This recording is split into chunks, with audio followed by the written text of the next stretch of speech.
Welcome back. This is Lecture 3, Segment 4. In Segment 3, we established the theme consists of up to three phases, as it were: textual, interpersonal, and topical. And the theme always involves a choice. We began to see that the choice of theme is related to the method of development or the method of progression of a text. Now I will turn to this and illustrate how themes are selected according to different methods of development, progression in texts of different types, so texts belonging to different genres.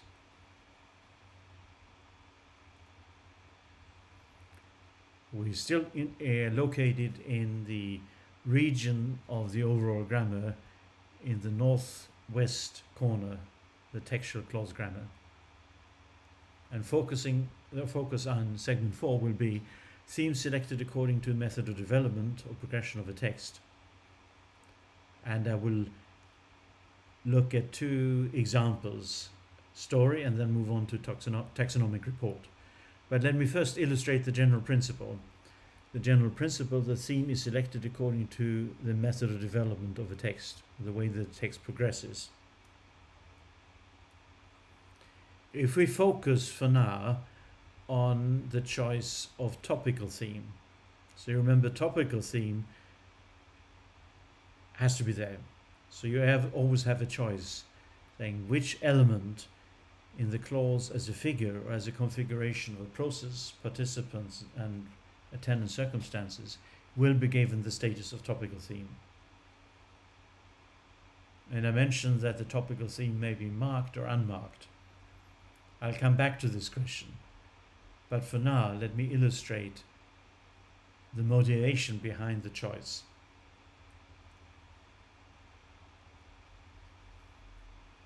I'll start with two examples, one where the method of development is contrast and the other in which it is temporal sequence. So we are, in other words, we're concerned with the experiential environment in which the clause occurs, and the choice of theme as an orientation to participant circumstances or processes in this environment. Here is a passage from a text. It happens to be a review of a book, The Genius of Dogs, where the method of development is one of contrast. The reviewer says, "Some readers will never look at the dogs the same way.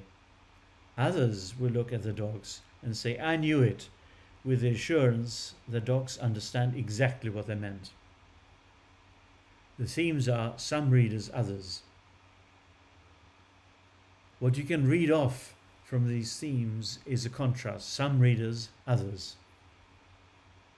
And just because of the choice of theme, you can interpret this as a contrast. Now that could have been specified, made explicit through a textual theme or a conjunction that could be given the status of textual theme. Some readers will never look at the dogs the same way. In contrast, others will look at the dogs and say, etc. But just the choice of topical themes is enough for readers to infer that there is a relationship of contrast. Here it happens that the topical themes are subjects. Again, you can check this by looking at the question tags. Some readers will never look at the dogs the same way. Will they? Other readers will look at the dogs, won't they? Let's now consider a different method of development. So we've looked at contrast, and let's now look at a passage of text where the method of development is time, temporal sequence.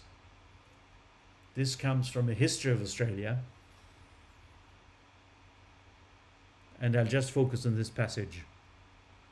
In 1606, the Dutchman William Jans landed on the western side of Cape York Peninsula, the northern tip of Australia, etc. Later in the 1600s, Dutch sailors explored the coast of Western Australia, etc. In 1642, Abel Tasman found the coast of a new land he named Van Diemen's Land, now Tasmania, etc. Now what I've highlighted here in 1606, later in the 1600s, in 1642, are all representations of time. They are temporal adjuncts, they're not subjects. The subject in the first is the Dutchman William Jans, in the second Dutch sailors, and in the third Abel Tasman. And again, you can check this by adding question tags. For example, in 1642, Abel Tasman found the coast of a new land, didn't he? In other words, in each paragraph, the first element, the element that's given thematic status, is not the subject. And as we see, they're marked. What are they? As I said, they're adjuncts of time, circumstances of time. They're motivated, they're selected according to the method of development. What's the method of development here? Well, chronology, sequence in time. And that's precisely what you get from these initial theme selections. In 1606, later in the 1600s, in 1642. So it is as if this text is, as it were, guiding you through a timeline that is part of this history of Australia. That's the general principle of themes being chosen according to the method of development. And by attending to the choice of theme, listeners, readers, can reconstruct the method of development as they interpret a text. Let me illustrate this in some more detail, first in a story, and then move to a taxonomic report.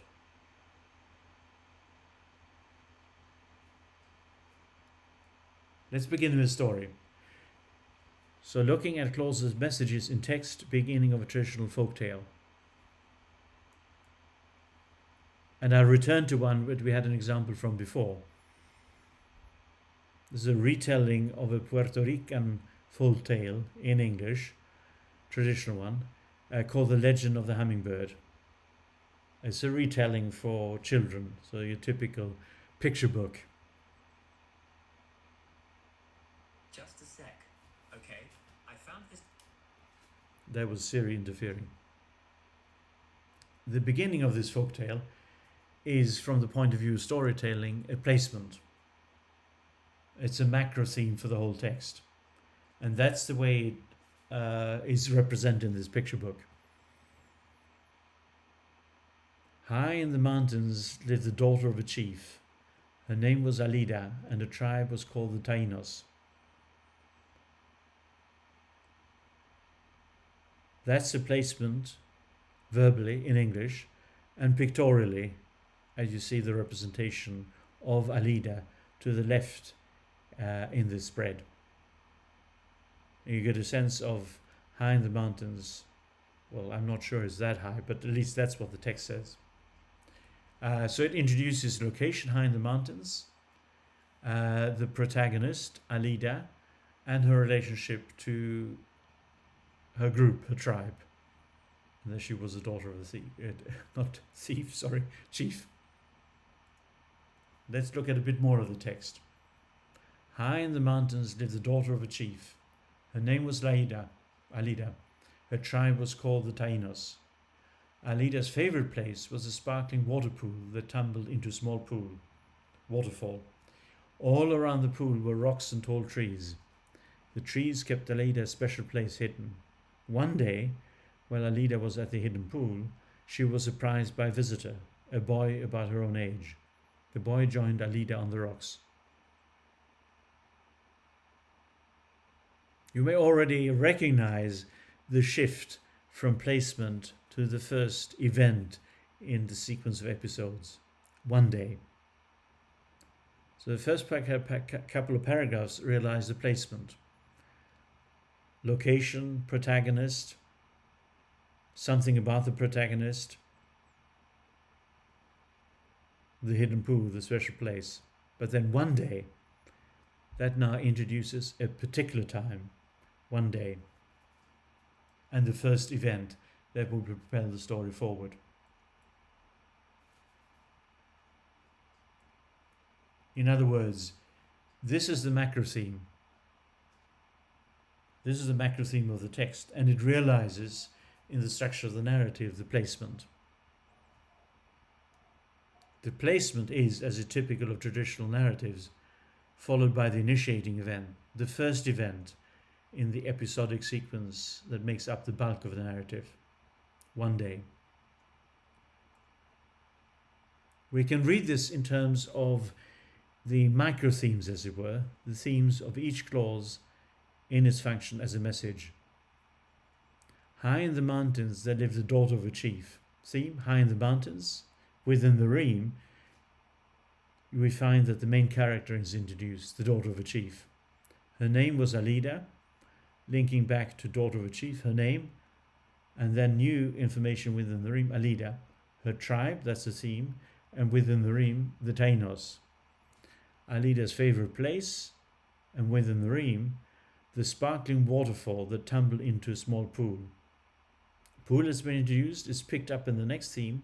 All around the pool were rocks and tall trees. The trees have been introduced in the ream and they're now picked up in the next theme, giving us more information about the trees. The trees kept Alida's special place hidden. Then one day, while Alida was at the hidden place, she was surprised by a visitor, a boy of her own age. This visitor is introduced in the ream and then picked up in the theme of the following clause. The boy joined Alida on the rocks.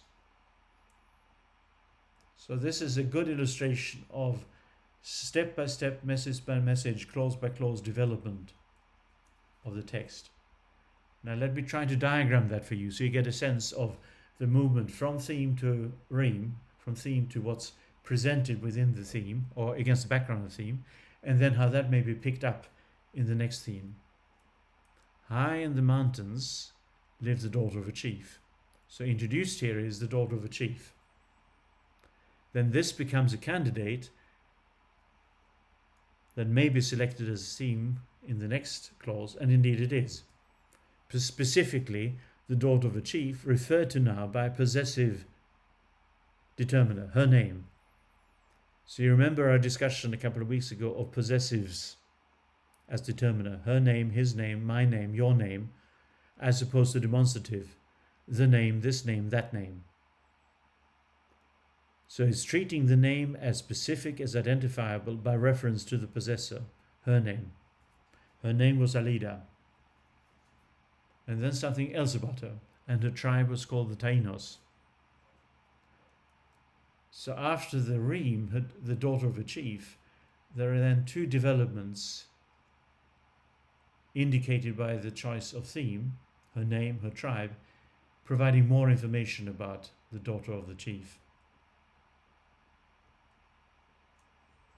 And then referred to as Alida's, because the name is introduced, and something more about her, Alida's favorite place. Within the ream, the sparkling waterfall that tumbled into a small pool. Part of that ream is a small pool.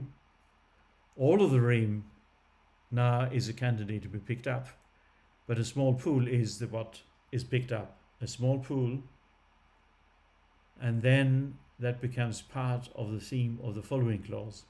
All around the pool, and then we learn something about the pool. All around the pool were rocks and tall trees. Tall trees is one of the candidates introduced in the ream of this clause. All around the pool were rocks and tall trees. And it is in fact picked up in the next clause. The trees kept Alida's special place hidden. Within this paragraph, there is a movement then from high in the mountains to Alida's special place. So locally, clause by clause as a message, the thematic selections serve to progress the text. But then on a somewhat larger scale, there is also a progression from high in the mountains, the first clausal theme, to Alida's special place hidden, the last clausal ream. We could display this in a tabular analysis, and we'll meet a number of these, where we tabulate the themes and we tabulate the reams, and each row is a clause.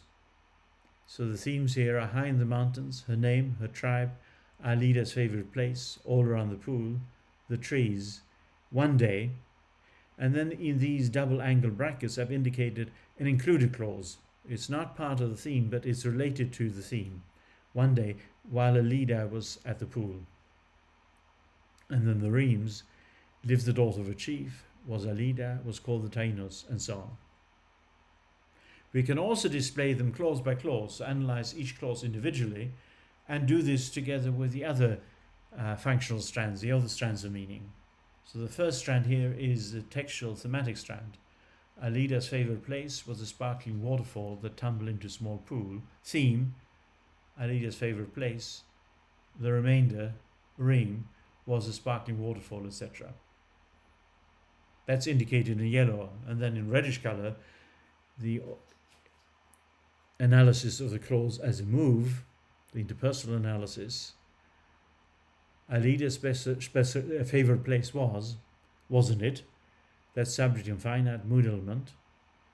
And contrasting with, was Alida's favorite place? What appears in the text is a statement, declarative clause, a contrast with a question about the polarity. So Alida's favorite place was, as opposed to, was Alida's favorite place? And then finally, clause as the figure as a representation of experience. And the experience here is one of identity, setting up an identity equation between Alida's favorite place and its identifier, the sparkling waterfall that tumbled into a pool. In this box diagram, then, we can represent all the three different strands of meaning: textual, thematic, interpersonal, modal, experiential transitivity. But in the following few weeks, we will concentrate on the first strand of meaning, of course, the thematic structure, theme plus ream. Now you see these 2 days of displaying the analysis have different advantages and disadvantages. The box diagram allows us to look at each clause and see how the thematic analysis relates to the other strands of analysis. The tabular analysis allows us to see the patterns of theme selections in relation to the patterns of ream selections. We'll be using both. So if we just leaf through this beginning passage, right, we've looked at the placement. High in the mountains lived the daughter of a chief. Her name was Laida, and her tribe was the Tainos. Then the placement continues. Alida's favorite place was a sparkling waterfall that tumbled into a pool, a small pool. All around the pool were rocks and trees. The trees kept Alida's place hidden. Then the break, the shift from general time, habitual time, to a specific time, the specific time of the initiating event. One day, while Alida was at the hidden pool, she was surprised by a visitor, a boy about her own age. The boy joined Alida on the rocks.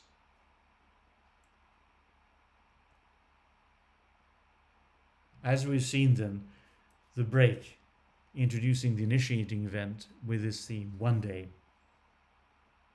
It's a marked theme other than the subject.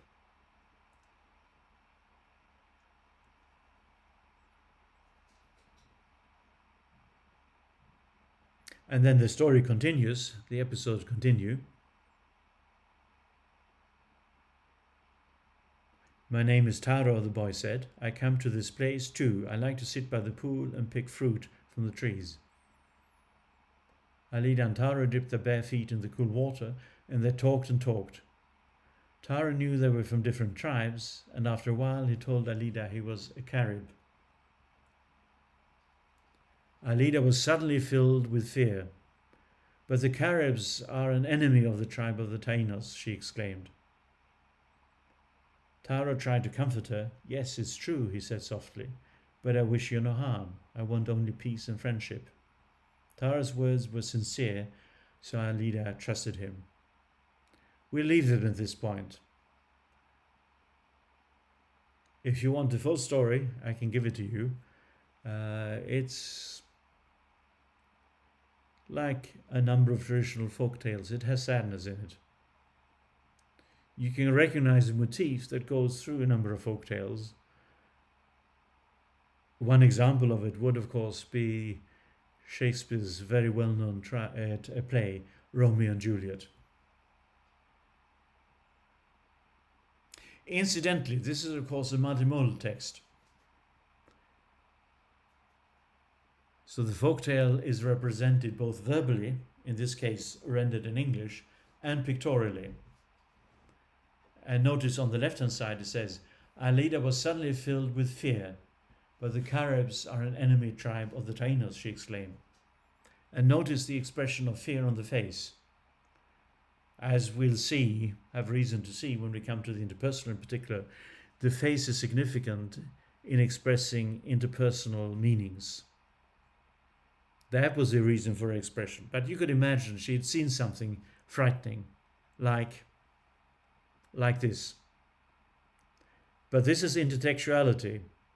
In fact, this is a creature intruding from another kind of text. It doesn't belong in the story. Where does it belong? Where it belongs in an expanding text, more specifically a taxonomic report.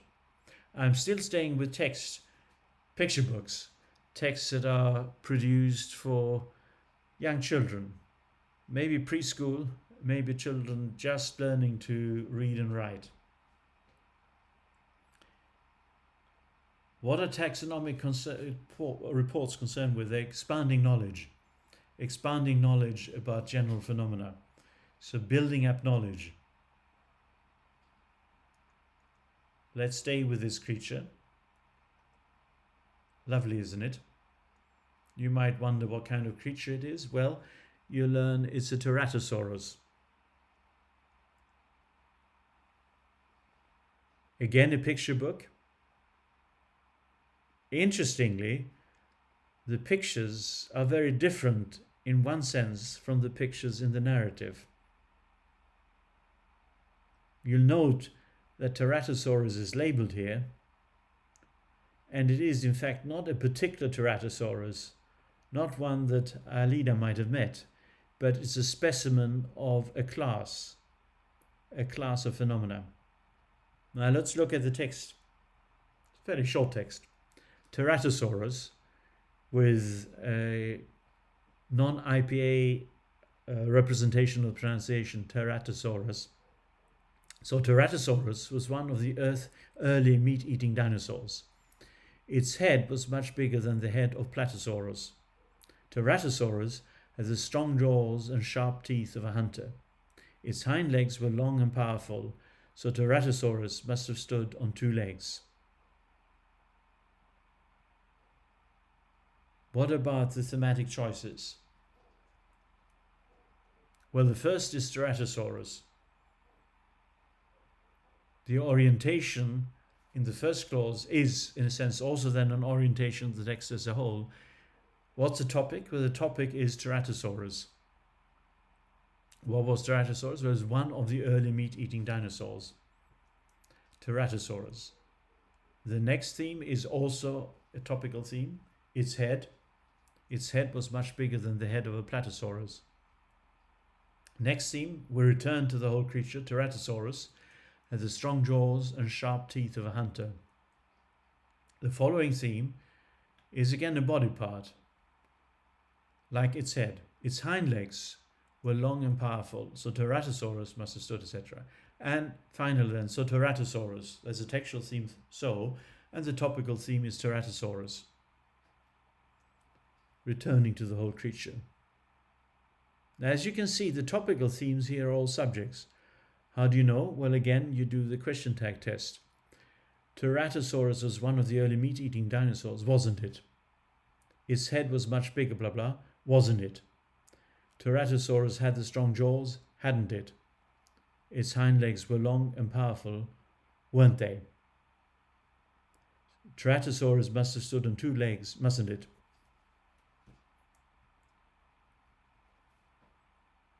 So that's the right-hand side of the spread in the picture book with Teratosaurus labeled. Now, interestingly and importantly, the theme selections actually help us not only read the text, but also view the picture that is an illustration of a specimen of this creature. So the first theme is Ceratosaurus, and that then can guide us to view the whole creature. So it deals with the whole creature. And it gives us information about Ceratosaurus as a whole creature in general, one of the early meat-eating dinosaurs. The next theme is head. That refers to body part. And if you view the picture, then we can zoom in on the head, as I've suggested here. Then Ceratosaurus has the strong jaws, etc. We're back to the whole view, and within that view we can identify the strong jaws and sharp teeth. Next, it's hind legs. So in viewing the picture, we can zoom in on the hind legs, who are strong and powerful. And then finally, Ceratosaurus must have stood on two legs.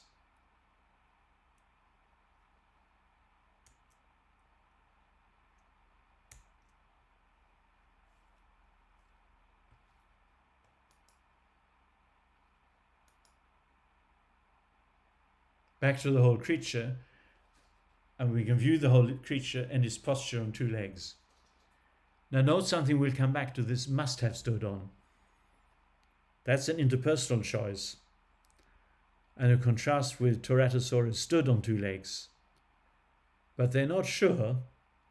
They say it's high probability, so certain, but not categorically positive. That's why they said Ceratosaurus must have stood on two legs instead of Ceratosaurus stood on two legs. So the writers open up the possibility for degrees of probability instead of categorically saying yes, it stood on two legs. And that suggests that there is an inference here. Based on some evidence, we infer, we know, we are sure that it stood on two legs. Again, we can represent the analysis in tabular form to bring out the patterns of theme selections and the patterns of ream selections. And in this case, it'll be helpful to separate out themes that refer to the whole creature, the whole organism, and to body parts. And that will give us a sense of the pattern of selections here. So the whole Ceratosaurus, then its head, then the whole again, Ceratosaurus, then its hind legs, and then back to the whole creature, so Ceratosaurus. You will have seen then that the principle of theme selection is still according to method of development, but this is taxonomic in the sense of a whole and its parts. So the theme selections are such that we can build up a picture of Ceratosaurus, as it were. We can build up knowledge about this creature. It's so-called simple preschool knowledge, but still the principle is absolutely valid. And then by second step, by comparison, we can see how this differed from the theme selections at the beginning of the narrative, the legend of the hummingbird. This is the end of section 4, so end of lecture 3.4. Next, we'll turn to 3.5, and I'll give further examples of theme selections in different types of text, different genres.